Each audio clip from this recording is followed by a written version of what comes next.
les Anglais de CKRL.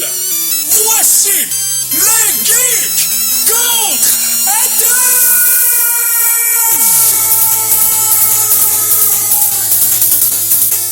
Alors, samedi le 19 mars 2016, bienvenue à cette nouvelle édition des Geeks contre-attaque. Mon nom est Éric Lajoie, puisque c'est mon nom.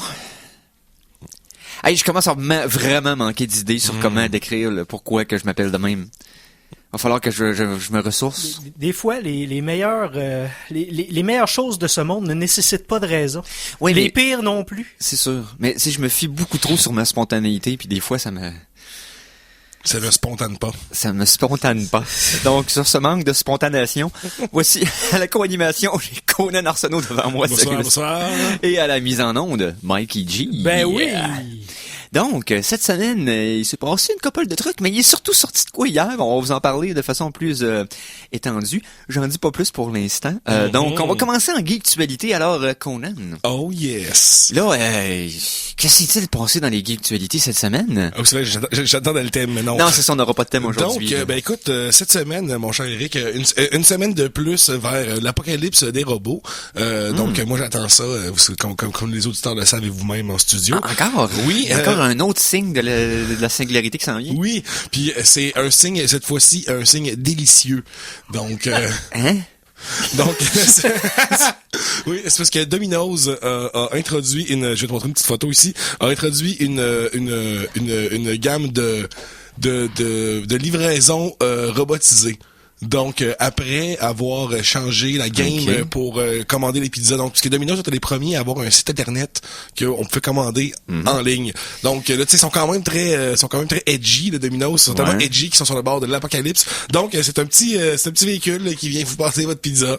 Et puis, je vais te montrer une photo, Mikey. Il est comme super adorable. Moi, je trouve on dirait un peu un R2D2. J'adorerais me faire livrer un robot, une pizza par un robot. Encore moins de contact humain, imagine. J'ai même pas parlé à quelqu'un pour commander ma pizza. En plus, c'est un robot qui me la livre. Oh my God. Le robot a de l'air, pour ceux qui le voient pas à la maison, c'est un genre de cylindre un peu aplati. Là. Ça ressemble, mettons, à c'est dur à dire, mais c'est un four à pizza sur 4 roues motrices.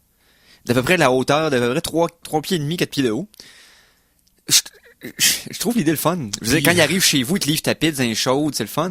Mais pense aux gens qui, mettons, déambulent dans la rue et tu croises un robot qui livre une pizza à quelqu'un d'autre.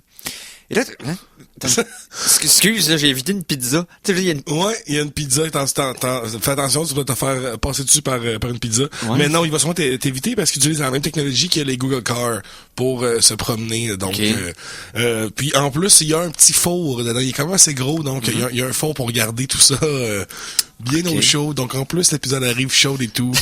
Taxi, suivez cette pizza.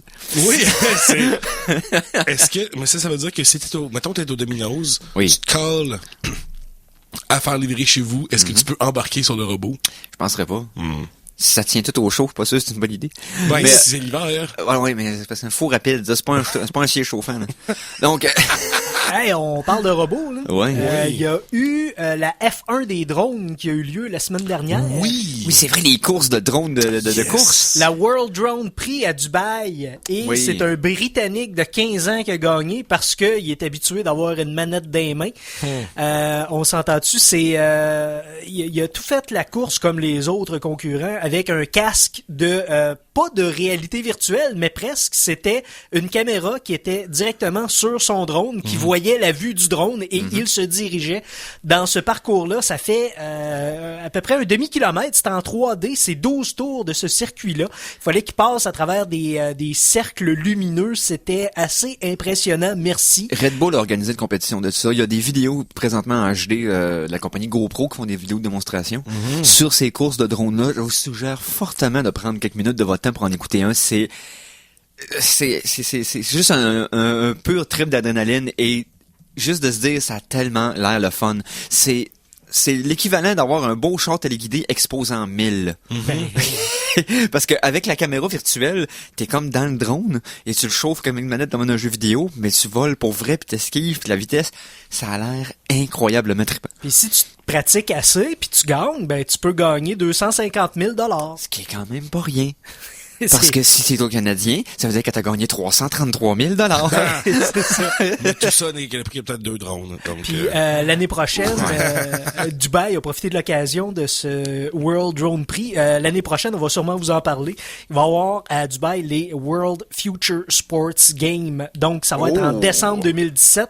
Ça va être comme des Olympiques pour les robots. Un peu comme les Wow. X Games, mais pour tous les trucs automatisés, Il va y les avoir de robotiques. la natation, C'est de la tellement- course, de la lutte Wow. robotique. Fait que, C'est tellement exactement ça que les archéologues robots du futur vont dire. Et c'est comme ça que la guerre a commencé. Ouais, c'est ça, ça a été nos premiers entraînements. Nos premiers entraînements contre les humains. Wow.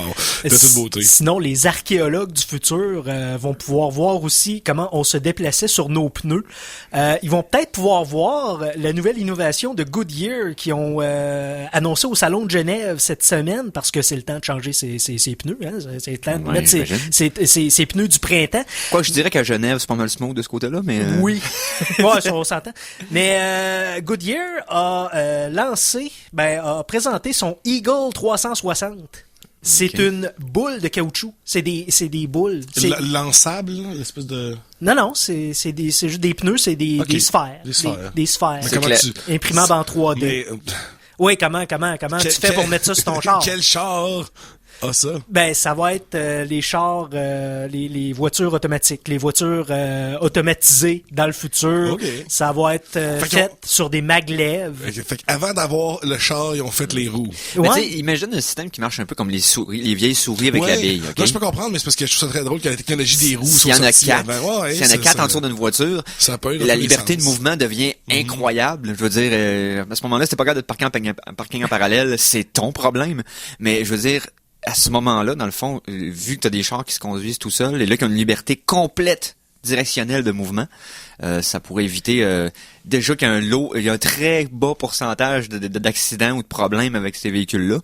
En lui donnant une liberté de mouvement complète, à ce moment-là, tu élimines pratiquement complètement les risques. C'est difficile pour un chauffeur humain de se diriger avec une telle liberté de mouvement, parce que tu peux pas te diriger dans toutes les directions avec un volant conventionnel. Non. Je sais pas comment tu ferais. Je pense que ça serait peut-être un genre de... OK, Ça prendrait une souris. non, On va essayez faire de un ingénieur. essayez de toi. vous rappeler, OK, pour les plus vieux d'entre vous, OK, quand on allait dans les arcades, Tetris et Arkanoid avaient quelque chose de spécial. Une boule, ouais. C'était une boule comme dans les salles de quai, OK, dans lequel tu pouvais contrôler sur un plan 2D multidirectionnel Ça quelque marchait chose. bien. Donc, peut-être que les véhicules vont se manipuler avec quelque chose du genre. Je dis ça de même, là, je veux dire... non? T'es en secret sur l'équipe qui gère tout ça. Toi, Non, qui- non. Oh, non. C'est que j'étais à 150 pieds de la vraie vérité, mais c'est un pied de plus que la plupart des autres théories, donc au moins je suis le plus proche. C'est ça que j'ai à dire là-dessus. Mais non, regarde, on va suivre ça, parce que veut pas, même quand certaines technologies augmentent, il faut quand même que les technologies de base suivent, et on se fie là-dessus. Je veux dire, peu importe la technologie des véhicules, pas de pneus, ça marche pas. Il va falloir quand même mettre du rubber entre le véhicule et le sol si on veut qu'il roule sur du pavé, jusqu'à ce qu'on se débarrasse du pavé, mais là, c'est une autre patente. Père d'histoire. Ouais. Père? Je pense qu'il y a plus que 2 histoires à parler de ça. Ouais. Bon. Hey les gars. Oui. Est-ce que vous vous souvenez, il y a une couple de semaines, on vous avait parlé à un moment donné d'animaux qui étaient vraiment particulièrement... il était métal. Genre, il y avait l'oiseau qui gardait ses proies Ok, au frais laisse-moi dans un deviner. frigo. Laisse-moi deviner. Simon Boucher était là. Oui, il était là, effectivement. Donc, il y avait le faucon qui garde ses proies au frigo et il y avait aussi... je sais qu'il y a un autre animal, mais en tout cas, donc j'ai découvert un petit oiseau qui est super cute. Un petit oiseau, je vais te montrer des photos, ça va voir. C'est un petit oiseau qui a l'air de rien. Ok, ouais, ok. Une pie. Pie-grièche écorcheur. Déjà, le mot écorcheur, ça vient un peu... J'ai une allumer, question. Pie, c'est un mot masculin ou féminin? Est-ce que ça, c'est la pie? Ok, donc une pie, grief, écorcheuse. C'est de Wikipédia, pie-grièche écorcheur. Ok. Écoute. En tout cas, ça de même.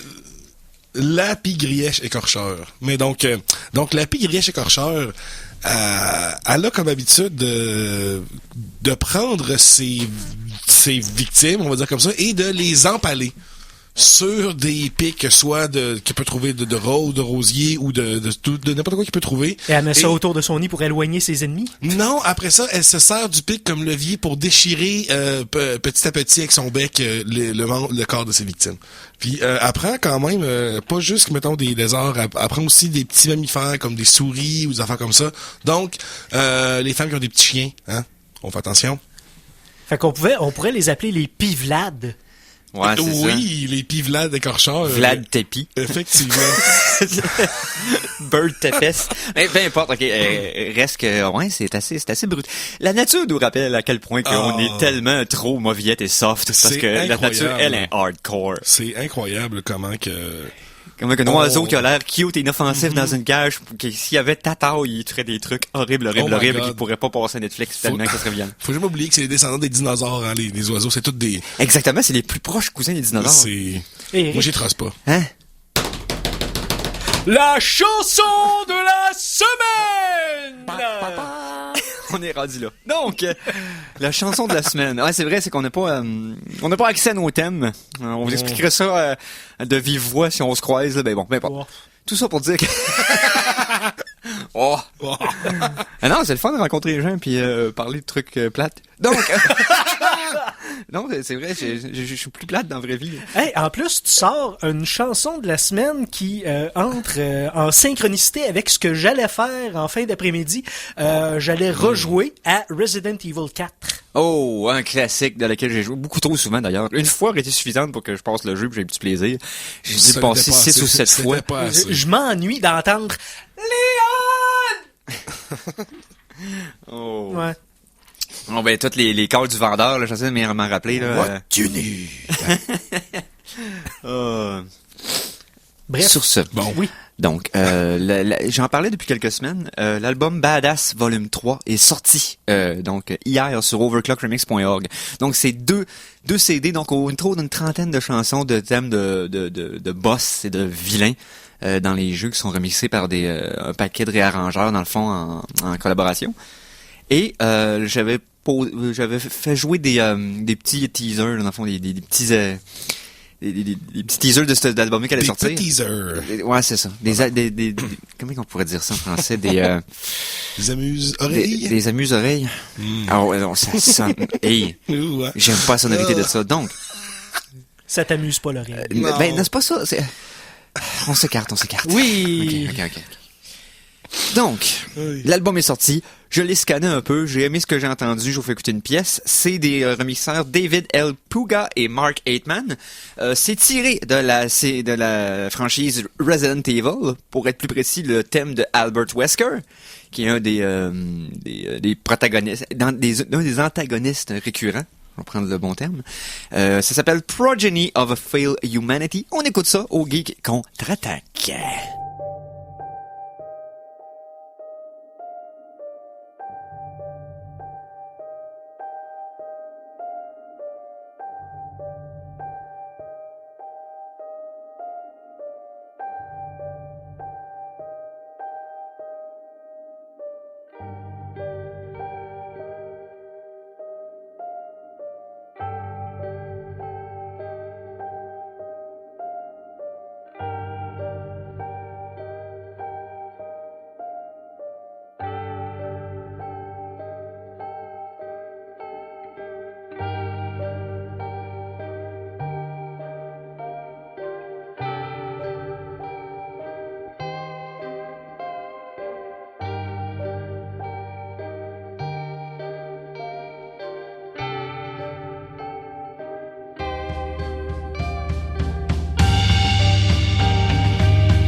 Et on vient d'entendre Progeny of a Failed Humanity. Ça, c'est de l'album Badass Volume 3 qui est sorti cette semaine, pour ne pas dire hier ou aujourd'hui, sur le site overclockremix.org. Voyons. .org. .org. J'ai pas été capable de dire org, mais j'ai fait un son similaire. Overclockremix.org. Ouais, c'est ça, j'ai comme bu beaucoup de café. Donc, on arrête. Oh. Autre chose? Oui, hey! Il y a eu plusieurs trailers qui sont sortis cette semaine, plusieurs bandes annonces qui sont sortis, entre autres. Et moi, il y en a une là, que moi elle est pas aussi virale que celle des Avengers, mais c'est quand même une bonne bande annonce. C'est celle du prochain X-Men Apocalypse. Ouais. Donc là, c'est comme la bande annonce officielle. Donc c'est ça. Je sais pas en quoi est plus officielle que celle qu'il y avait eu il y a 2 mois. Mais on voit beaucoup de personnages, on voit beaucoup de lieux, on voit beaucoup d'actions. Ça semble être un peu plus mis en contexte. Ouais. On va avoir une opinion divergente sur celle-là, ça va être le fun. On va pouvoir en jaser un peu. Parce que moi, en fait, j'ai quand même vraiment hâte à X-Men Apocalypse. Entre autres parce qu'il y a beaucoup de nouveaux jeunes talents qui vont rentrer dedans. Ty Sheridan qui fait Cyclops, il est super bon. J'ai vraiment hâte de voir le nouveau Nightcrawler. Il y a aussi Storm qui semble vraiment mieux casté qu'Halle Berry selon moi. Elle était quand même correcte, mais c'est non là. Halle Berry a fait 4 pieds et demi avec des chaussures à talons hauts. Storm a de fait 6 pieds dans BD. Là. Je suis d'accord. Elle a un aura de domination et d'autorité que Halle Berry aurait pas, même avec 3 guns dans les mains. Ouais, c'est vrai. Mais donc, il y a elle, il y a Angel. Il y a Jean Grey, jouée par Miss Sansa Stark de Game of Thrones, Stephanie Turner. Exactement. Donc, tout ce beau monde-là, j'ai hâte de voir ça mis en scène. J'ai hâte de voir, c'est sûr que, tu sais, moi, j'ai quand même grandi avec les cartoons X-Men des 90. Fait que j'ai quand même hâte de voir le futur, justement, là, tout est détruit et Apocalypse a gagné. Mais honnêtement, j'ai comme aucune idée de où ça s'en va. Moi, c'est un peu ça que... Si on se fie à la bande-annonce, tout est défaite. Les bombes sont parties, les villes ont explosé, tout est en ruine, il y a juste des mutants qui se battent dans la rue. On va donner à César ce qui revient à César.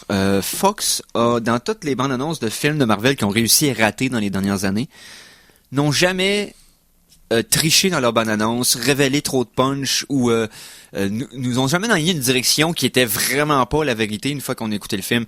Je veux dire, là-dessus, ils sont quand même relativement candides avec leur bande-annonce. Donc, on a vraiment une bonne idée du ton sur lequel ça va s'en aller. Par contre, moi, ce que j'ai pas aimé de la bande-annonce, et c'est probablement par rapport à la direction du film qui s'en vient, comme je dis d'habitude, je vais attendre de voir le produit fini avant de me faire une idée. Je trouvais que la bande-annonce focusait beaucoup sur Mystique, alias Jennifer Lawrence, qui dans les BD et dans la série télé n'avait pas l'importance qu'on lui donne.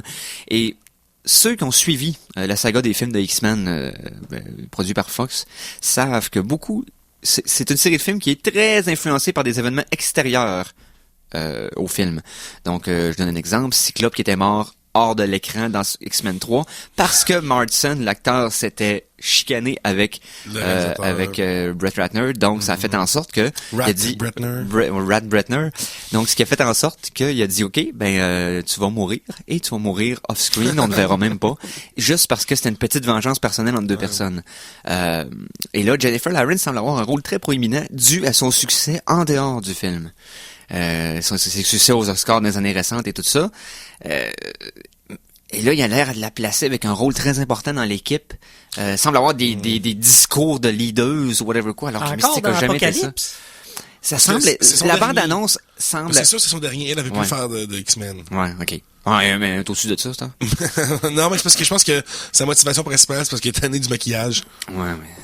Non, mais c'est quand même juste comme mais je comprends. N'importe quelle raison pour la faire décoller. Bon, anyway. Mais moi, de toute manière, c'est pas quelqu'un d'autre pour la faire. Non, ça serait payé 500$ pour le faire, je comprendrais, là. Tu sais, pour m'en dire qu'à ce salaire-là, en dur, là, tu sais, mais peu importe. OK? C'est parce que c'est le genre d'excuse lame que la plupart des acteurs respectés utiliseront jamais pour justifier des décisions comme ça. Donc, ça me fatigue un peu parce que je veux pas que des événements extérieurs au tournage du film influencent l'histoire. Que ça influence le look visuel ou peu importe, ça je peux comprendre. Mais que il y ait des modifications dans une histoire fictive parce qu'il est arrivé des choses dans la vie réelle me fatigue. Ça m'agace au point que ça me sort. Le suspend of disbelief en anglais, là, dans le fond, faut suspendre son décroire. Ben, ça serait quoi en français? Son incrédulité. Ouais, la suspension de l'incrédulité. C'est ça. Ouais. Ça sonne bizarre, mais... Ouais, hein? Ça serait un bon titre de film. Suspension de l'incrédulité. Dans un monde. Mais tu sais, faut que tu fasses semblant que tout se peut pour pouvoir écouter le film de façon tout à fait sincère.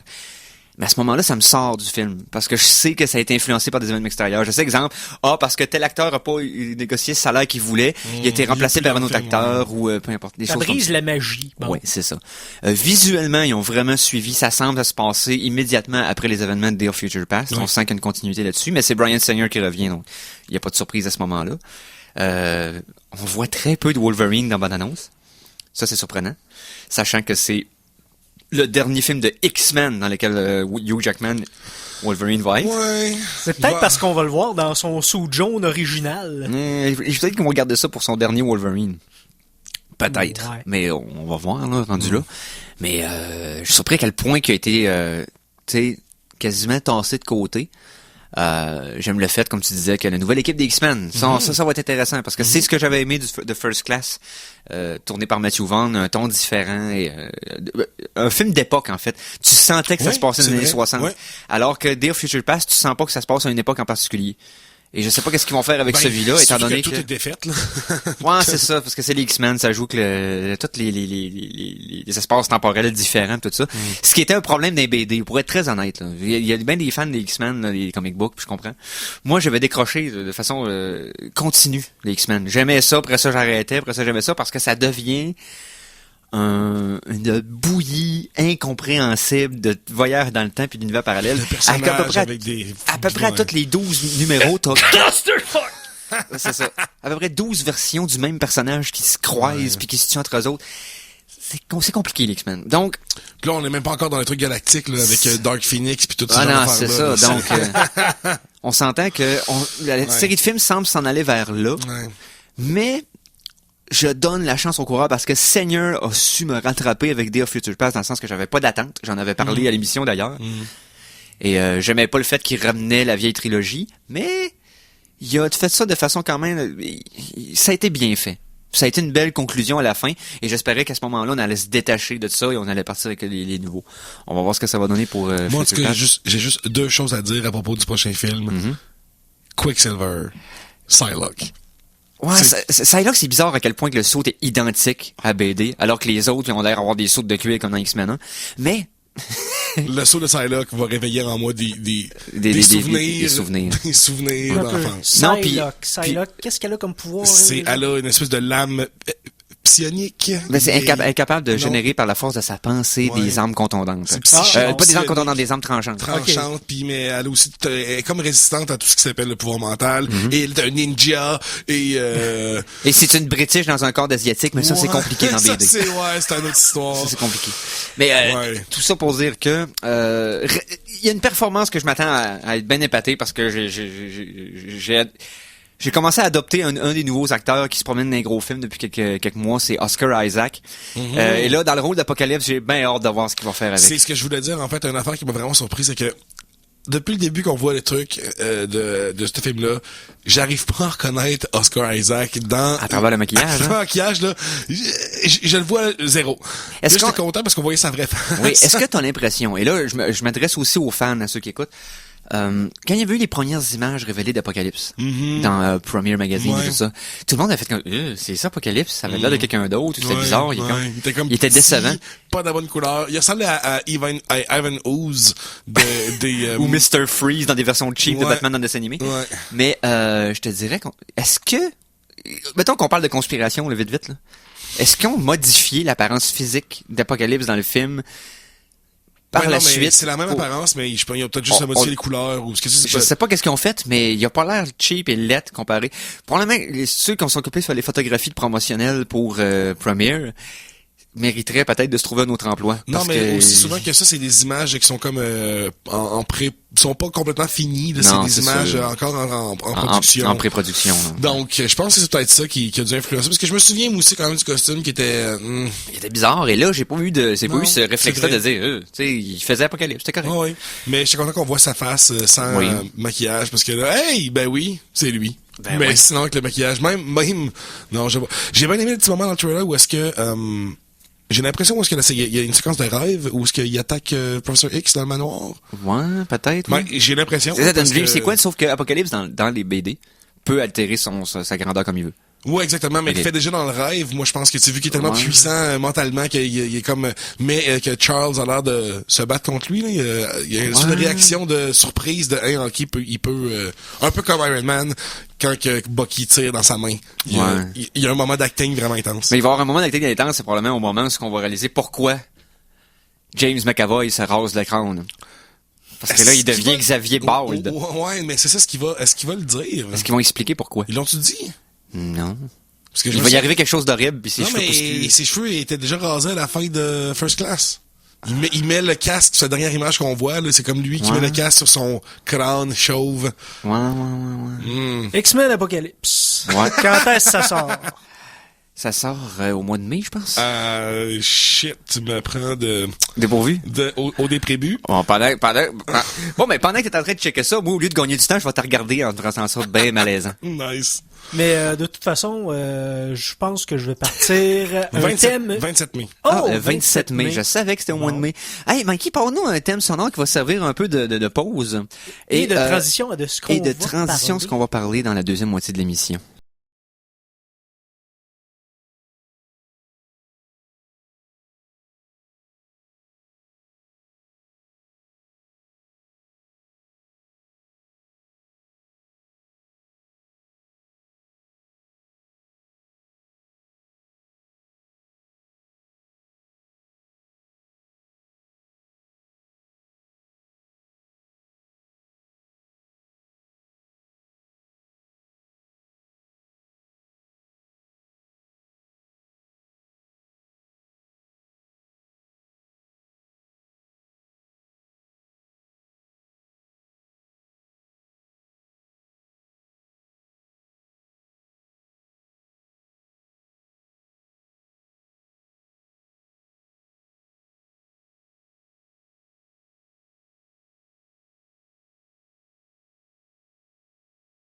Alors, pour ceux qui l'ont reconnu, ben tant mieux. Pour ceux qui l'ont pas reconnu, vous venez d'entendre le thème de la série Daredevil qui se déroule sur Netflix, bien sûr. Et hier, pour être plus précis, vendredi, à 3h du matin, heure de l'Est, était livré sur Netflix la saison 2 complète de Daredevil. Donc, c'est quelque chose qu'on attendait. On vous avait parlé de la première saison en long et en large quand c'était sorti. Pour la plupart, on adore ça. Les critiques ont été pratiquement unanimes. Ça a été suivi de Jessica Jones, bien sûr, qui était très bon aussi. Différent. Très bon, quand même. Et là, on a la saison 2 de Daredevil. Et là, on a une meilleure idée de où Marvel essaie de s'en aller avec cette franchise Netflix-là. C'est-à-dire la franchise qu'ils vont éventuellement appeler les Defenders. Donc, les street level heroes, les héros du niveau de la rue. T'sais, on parle de Daredevil, Jessica Jones, mais aussi Luke Cage qui s'en vient en septembre, ainsi que Iron Fist qui s'en vient probablement en 2017. Donc, les 4 vont être réunis dans une seule série qui va s'appeler Defenders. Et là, on commence à avoir des indices de comment ça s'enligne.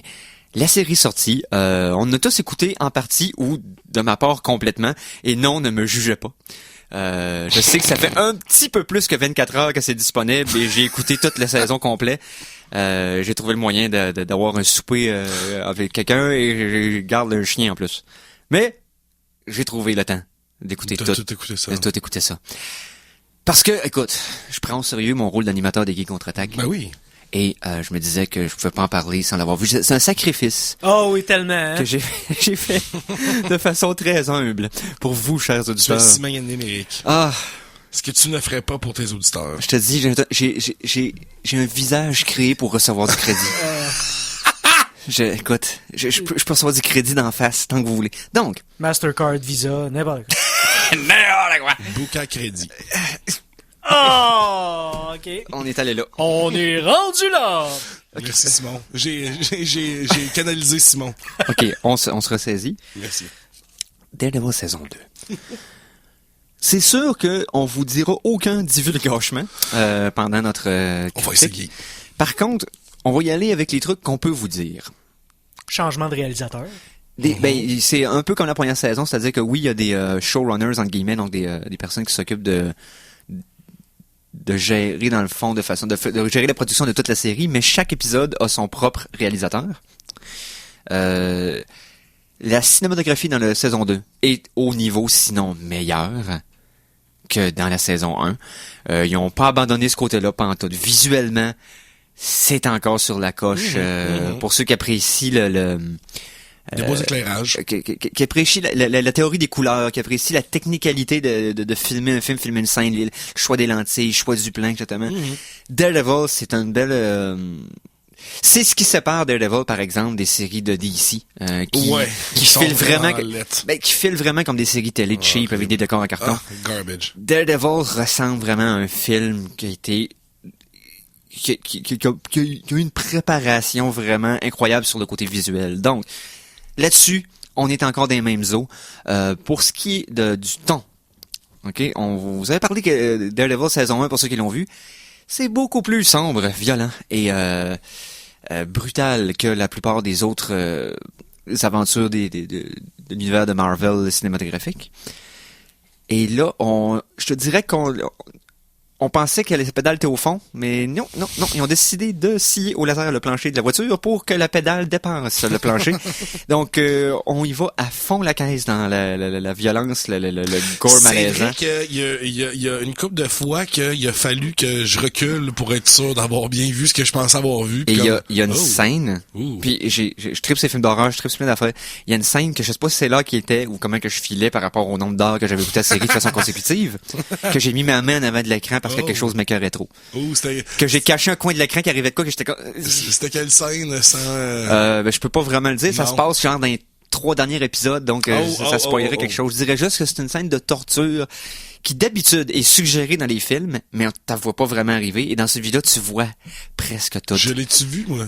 Je suis pas sûr. Je pense pas, ça me dit rien encore. Non, on s'appellera hors d'onde, mais c'est quelque chose qui se fait au doigt. C'est tout ce que je vais dire. Je dirais pas c'est qui, je dirais pas dans quelle situation, mais c'est quelque chose qui se fait subir au doigt. Ok, ouais, j'imagine c'est quoi. Ok. Et c'est pas trippant. Donc, non, c'est très brutal. On va y aller avec les nouveaux personnages. Encore une fois, en référence à la saison 1, on parlait de Wilson Fisk qui avait été Kingpin, joué magistralement par Vincent D'Onofrio. C'est de l'acting avec du gravitas. Avec une façon, une autorité et un aplomb. Un aplomb et d'inspirer la crainte sans crier, sans être brutal à tout bout de champ. Une présence qui fout les jetons. C'est vraiment non spécial. Seulement ça, mais avec une vulnérabilité aussi. Donc, c'était riche comme... Un personnage complet dans tous les sens du terme. Dans la deuxième série, on introduit des anti-héros de la même façon. C'est-à-dire que c'est pas tant une saison qui... Parce que comparé à Jessica Jones et à Daredevil saison 1, la saison 2 de Daredevil ne repose pas sur les épaules d'un vilain qui est acté de façon incroyable par son acteur. Je fais référence à Kingpin dans saison 1, mais aussi à Killgrave dans saison 2, dans la saison de Jessica Jones. Oui. Beaucoup reposaient sur le jeu d'acteur et sur la profondeur de ces personnages-là. Dans la saison 2, on parle plutôt des alliés, entre guillemets, ennemis de Daredevil, c'est-à-dire l'introduction des personnages de Punisher et de Elektra. Casting encore impeccable selon moi. John Bernthal, ça se prononce d'une façon que j'ai ratée. Bernthal. Ok, Bernthal, le voilà. Mental? Peu importe. Mais le monsieur sus-mentionné de façon aléatoire. Le Punisher alias François Château. Frank Castle. Oui. Yes! C'est probablement une des meilleures versions de Punisher que j'ai vues à l'écran. Meilleur que Dolph? Ben là. C'est parce que l'idée, c'est qu'on peut explorer le personnage de façon complète dans le sens que c'est une série télé et non un film. Donc, pour ceux qui n'ont pas vu la série, pour vous donner un beau teaser. Mais t'oublies le meilleur personnage de la saison 2 qui est arrivé. Hein? Le meilleur personnage. C'est-à-dire? La moustache de Gladiator. Ouais. C'est parce que le personnage a complètement changé. Pour ceux qui savent pas qu'est-ce que j'ai fait une petite face ici, là, c'est parce que le personnage qui fabrique l'armure de Daredevil s'appelle Gladiator. Dans la série de Matt Gerald, Melvin Potter. Melvin Potter, exactement. Donc, et puis dans la première saison, ben il y a comme pas de barbe, il y a juste un petit peu de poil d'en face, mais là il y a une full-on porn stash. Ça m'a tellement surpris parce que je sais pas, je m'attendais pas à ça. Je pense que c'est un des trucs qui m'a honnêtement le plus surpris de la série, comme wow. Vrai. Tout ça pour continuer. Pour ceux qui ont envie de voir le Punisher, les 4 premiers épisodes sont écœurants. Ils forment à l'intérieur de ces 4 épisodes-là juste un story arc Daredevil versus Punisher.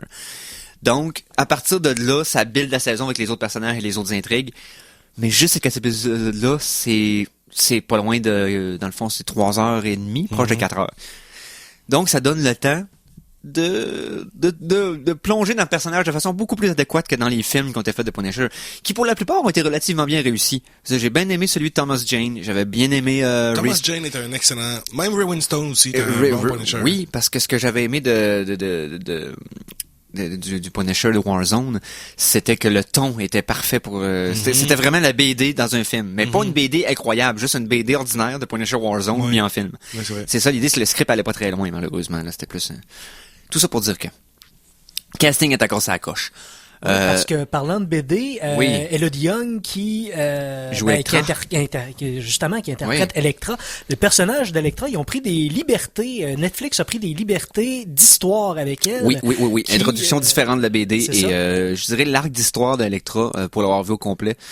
Ils font quelque chose qui est très authentique avec le personnage d'Elektra, mais qui est pas moins bon. Exactement. Qui va juste ailleurs sans entre guillemets uriner sur le matériel source, parce qu'il y a beaucoup de séries comme ça qui prennent des libertés qui donnent l'impression que c'est insultant pour les fans du personnage original. C'est vrai. Dans la série Netflix, oui, c'est différent, mais c'est aussi sinon plus badass. Oui, tout à fait. Ensuite, on voit des personnages récurrents de la première saison qui reviennent de façon le fun, des belles références à Jessica Jones qui sont de moins en moins subtil, de plus en plus la saison avance. Ouais, ben, tu sais, à un moment donné, il l'appelle par son nom, là. Ouais, non, ça, ils disent, Nana, Jessica Jones, c'est comme, ça, c'est correct. J'ai pas trouvé ça parce que, est-ce qu'il y a un crime? Il y a un crime qui est en train de se faire commettre par l'eau de la station. Ouais, c'est le Hell's, Hell's Limoilou. Hell's Closet. Non, une des choses qui lie, toutes les séries Netflix, Marvel, ben, c'est un des personnages qui revient. Claire Temple. Exactement. Oui, la Night Nurse qui, honnêtement, pas beaucoup de screen time dans la deuxième saison, mais très bien utilisé. La façon que c'est qu'une scène en particulier, ce qui arrive quelque chose d'assez extraordinaire, et la façon que elle réagit, ça nous met complètement dans cette scène-là. C'est l'opinion de l'auditeur qu'on entend de sa bouche. Juste le common sense qui arrive par sa voix à elle, et c'est joué encore une fois de façon très très très pro par Rosario Dawson. Ça, c'est encore une fois un casting. D'ailleurs, une des excellentes scènes de cet épisode-là, quand dans l'hôpital, justement, quand il y a une situation, puis là, Foggy vient parler et vient de faire désescalader la situation, juste en parlant. Excellente scène. C'est une des scènes où j'étais vraiment attentif de tout, vraiment, là, wow. Ceux qui avaient des choses à reprocher à la première saison de Daredevil, un des points qui revenait surtout de critique était le jeu d'acteur de, je me rappelle plus de son nom, mais celui qui joue le rôle de Foggy Nelson. Eldon Henson. C'est ça. C'est qu'il y avait beaucoup de gens qui reprochaient le fait que pour la plupart des scènes dans lesquelles il était plus ou moins crédible, il y avait encore des croûtes à manger comparé aux autres acteurs avec lesquels il était mis de face à face. Il y avait un gap de talent d'acteur entre lui et d'autres. Mais justement, cette opportunité-là de jouer dans Daredevil dans la première saison, ça lui a peut-être donné une clinique... Peut-être. Mais il y a eu des scènes pour se racheter aux fans qui ont peut-être été déçus de ses performances en première saison. Oui, il y a encore certaines scènes que tu fais comme, il a l'air de lire son texte. Mais, pour la plupart du temps, et les grosses scènes de Foggy, parce qu'il y en a dans la deuxième saison, quand ça compte, il performe. Ouais, il est bon. Mais ça, il y a quelques moments où est-ce que, justement, il fait un peu trop le whiny, là, un petit peu trop comme, je me plains. Mais il y a des moments où est-ce que ça marche. Il y a d'autres moments où est-ce que ça, bon, la série, là, est pas, il y a pas un moment qui brise, là, vraiment, le momentum ou, même le jeu de l'acteur. Mais je te dirais que même Karen n'est pas particulièrement bonne cette saison-ci. Elle est pas mauvaise, mais elle a pas tant de... Je dirais le contraire. Je dirais qu'il y a beaucoup du poids du stress émotionnel de cette série-là. Qui est sur elle. Du ton qui est sur elle. Et que c'est elle qui a à nous le véhiculer par ses réactions. Et elle se tire quand même très bien d'affaire. Ouais, un petit peu moins en bois que dans la première saison. Mais tu sais, il y a pas de... Mettons, je pense à la scène dans la saison 1 où est-ce qu'elle est devant l'associé de Fisk. Oui. Une scène avec une tension incroyable. Puis Karen Page était vraiment très bonne dans cette scène-là. L'actrice était très bonne. Il y a pas eu, j'ai pas ressenti parce que en fait là, ok, il y a quelque chose que je trouve qui est vraiment dans cette série-là, c'est comme la saison 2, c'est Daredevil Season 2, Daredevil et ses copines. Ouais, là, on joue un peu plus dans les relations personnelles de Matt Murdock. Beaucoup d'intérêt féminin pour Daredevil. Et je suis content pour lui, mais OK. Oui.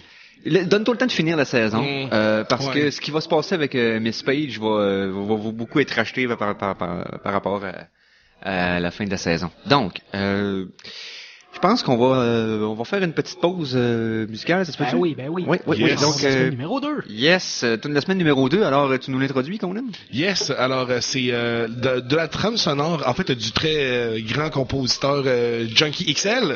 Oui. Qui a aidé à faire la composition de la trame sonore avec Hans Zimmer de Batman v Superman. Oui, celui qui a fait Mad Max Fury Road, qui a fait Deadpool. Le gars est sur le bonne lancée. Cette année, c'est une bonne année pour lui. Donc, on va avec la tune un extrait de la pièce Is She With You? Oh, donc, la trame sonore de Batman versus Superman.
Alors, on vient d'entendre un extrait de la pièce Is She With You? C'est ça? Oui. De la trame sonore du film qui s'en vient, dans le fond, qui est sorti hier. Non, il s'en vient, c'est la semaine prochaine, exact. Donc, qui s'en vient vendredi prochain, Batman v Superman, Dawn of Justice. Donc, parlons-en donc un petit peu. Il est sorti une couple d'informations cette semaine sur le film. Il est sorti, en fait, là, justement pour les gens qui vont sur Internet beaucoup, là, faites attention, il est sorti potentiellement beaucoup d'éléments là, de gâchage, de divulgachage, donc essayez d'éviter les sites Internet. Ouais, c'est ça. Essayez d'éviter Internet, les gens. Non, mais dans le sens que c'est ça, les gens se sont amusés à cœur joie à profiter des largesses de l'équipe promotionnelle de Warner Bros. Mais parce qu'il y aurait aussi des séquences qui seraient sorties, qui seraient directement des screeners. Donc, moi, j'ai réussi à éviter tout ça, je crois. Mais faites attention, il y a beaucoup il va en avoir beaucoup, donc. Parce que j'ai l'impression qu'il y a beaucoup d'éléments qui sont quand même très importants au point de vue du scénario. Mais je continue à dire, je l'ai dit dès le début, là, je suis sûr que Superman il meurt. Je suis sûr. S'ils mettent Doomsday, ils vont le faire mourir. Puis là, ça va finir, le film va finir sur est-il mort, est-il pas mort? Puis là, on sait tout qu'il est pas mort. Ben, c'est parce que le problème dans leur promotion, c'est que Doomsday est un personnage qui ne fait de sens que si il tue Superman. Voilà. Il n'existe que pour ça. Oui. Dans le comic book, c'était son seule utilité. OK? Donc, si tu le mets dans le film, c'est ce vers quoi tu t'enlignes. Donc, tu peux pas le divulguer, tu peux pas le montrer dans une bande-annonce si tu veux pas que les gens s'attendent à ce que ça arrive. Voilà.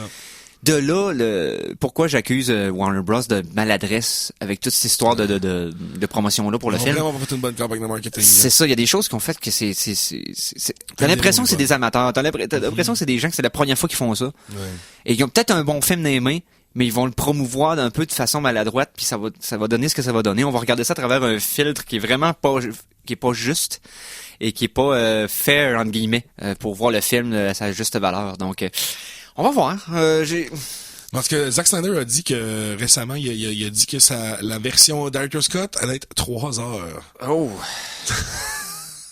3 heures à voir Jesse Eisenberg mâcher son dialogue de Lex Luthor, puis je suis pas certain. Et pourtant, Suicide Squad avait vraiment l'air le fun. J'ai vraiment encore hâte à ça. Mais parce qu'on n'en voit pas. Le moins qu'ils nous en montrent, le plus que je vais avoir hâte. C'est sûr.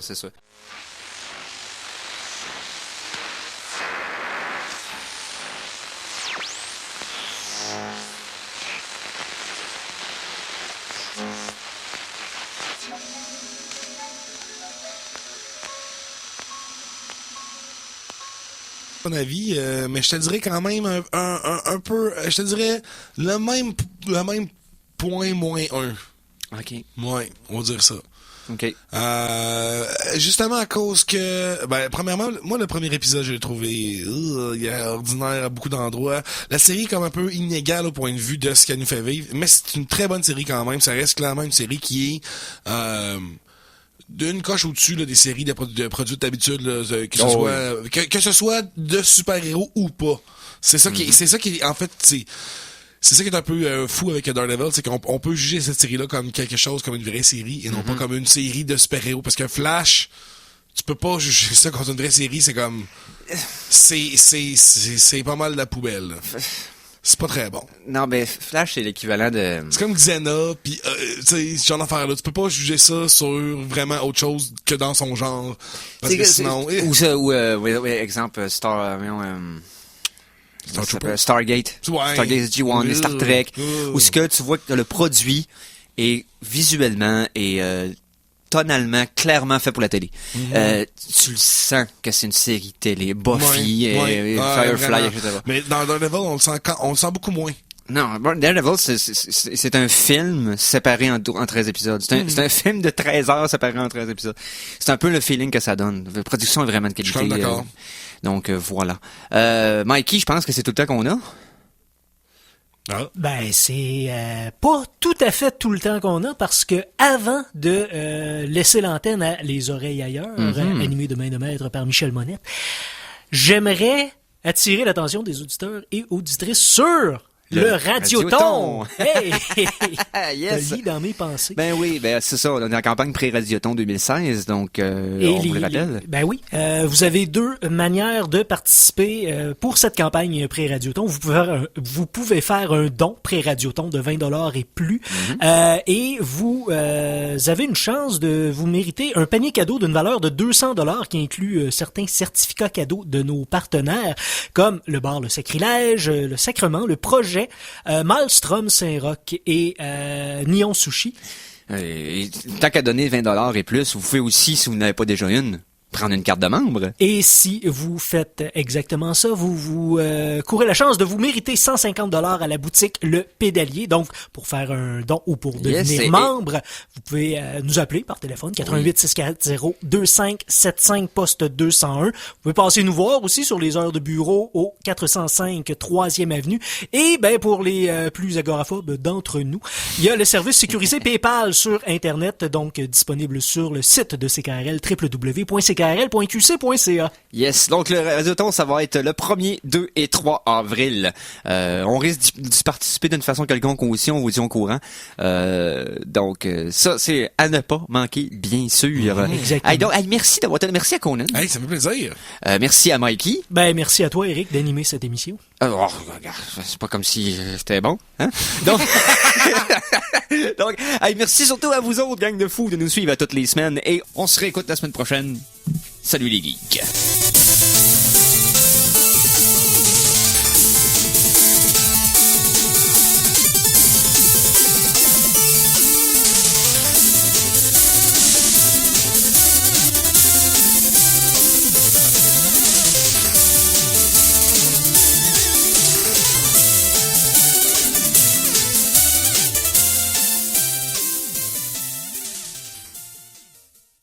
Téléchargez l'émission Les Geeks contre-attaque sur ckrl.qc.ca ou abonnez-vous à son podcast sur iTunes.